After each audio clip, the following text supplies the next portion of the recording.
విజయానికి ఎత్తుకుంది కాబట్టి కాంగ్రెస్ పార్టీ బీసీని నినాదం తీసుకుని అనుకోవచ్చా? ఎట్లా చూస్తుంది?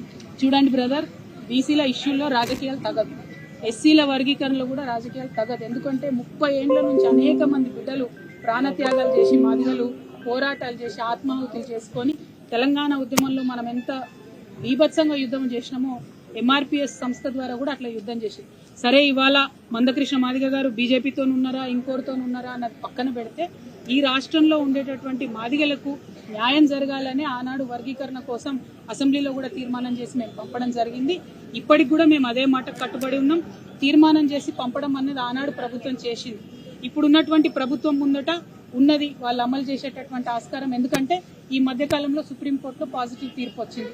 మరి అమలు చేయాలని చెప్పి, యథాతథంగా తీర్పు అమలు చేయాలని చెప్పి మేము కాంగ్రెస్ పార్టీని డిమాండ్ చేస్తూ ఉన్నాం. దీంట్లో రాజకీయాలు దయచేసి చేయొద్దండి. బీసీలకు సంబంధించి కూడా మీరు జనాభా లెక్కలు తక్కువ చేసి చూపించేటటువంటి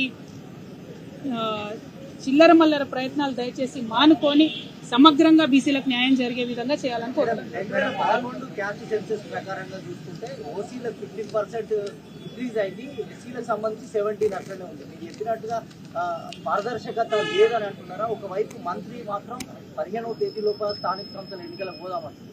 నేనేమంటున్నా బ్రదర్ అంటే, సమగ్ర కుటుంబ సర్వే చేసినప్పుడు, అంటే ఇది అథెంటిక్ లెక్కలని చెప్తలేను, చాలా మంది మేధావులు నాతో షేర్ చేసిన డేటా నేను చెప్తున్నా.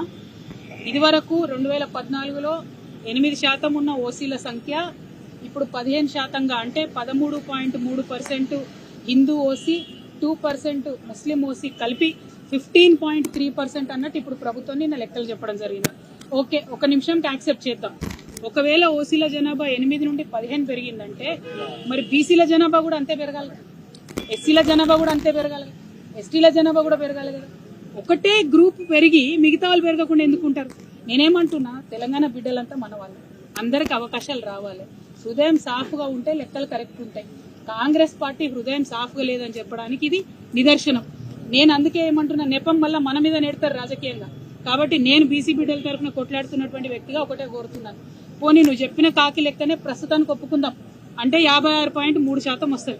56.3% మా వాటా మాకిచ్చి బీసీలకు రిజర్వేషన్ ఇచ్చి స్థానిక సంస్థల ఎన్నికలు జరపండి. తర్వాత కూడా నిరంతర ప్రక్రియలో భాగంగా ఈ డేటాను శుద్ధి చేయండి. ఎందుకంటే కేవలం రాజకీయ రిజర్వేషన్లే కాదు, రేపు విద్యా అవకాశాలు ఉంటాయి, ఉద్యోగ అవకాశాలు ఉంటాయి, ప్రమోషన్లు ఉంటాయి, అనేక అంశాలు ఉంటాయి, లోన్లు ఉంటాయి, ప్రభుత్వ పథకాలు ఉంటాయి. కాబట్టి డేటా ఎప్పటికైనా కరెక్ట్గా ఉండాల్సిందే. సో కేసీఆర్ గారికి కాంగ్రెస్ ప్రభుత్వం అనుకున్న తేడా ఏంటంటే, లెక్కగానే ఓపెన్గా మేము చెప్పి ఆనాడు పథకాలు ఇచ్చినాం, వీళ్ళు మాత్రం మభ్యపెట్టేటటువంటి ప్రయత్నం చేస్తున్నారు. ఈ అంశాన్ని తెలంగాణ బీసీ సమాజం దయచేసి గుర్తుంచాలి.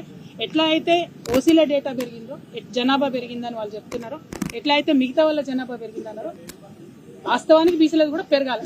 మరి బీసీలకు తగ్గుతుంది ఎట్లా, మిగతా వాళ్ళకి జరుగుతుంది ఎట్లా? ఈ క్లారిటీ ప్రభుత్వం ఇవ్వాలి. కానీ ఆ క్లారిటీ ఇచ్చే నెపంతో మాత్రం రిజర్వేషన్లు ఇవ్వకుండా ఆపొద్దు అనేటటువంటిది నా డిమాండ్.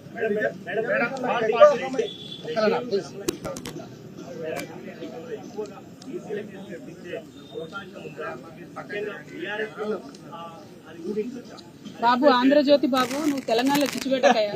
నేను అనేది ఏంటంటే, ఇప్పుడున్నటువంటి ప్రధాన సమస్య ఏంది?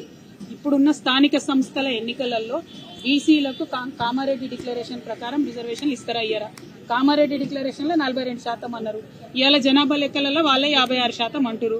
నేనేమంటున్నా, 56.3% రిజర్వేషన్ ఇవ్వండి, ఇచ్చి ఎన్నికల పోండి అంటున్నాం. అంతకుమించి వేరే ఏం లేదు. అసెంబ్లీ ఎన్నికల సంగతి అప్పుడు చూద్దాం.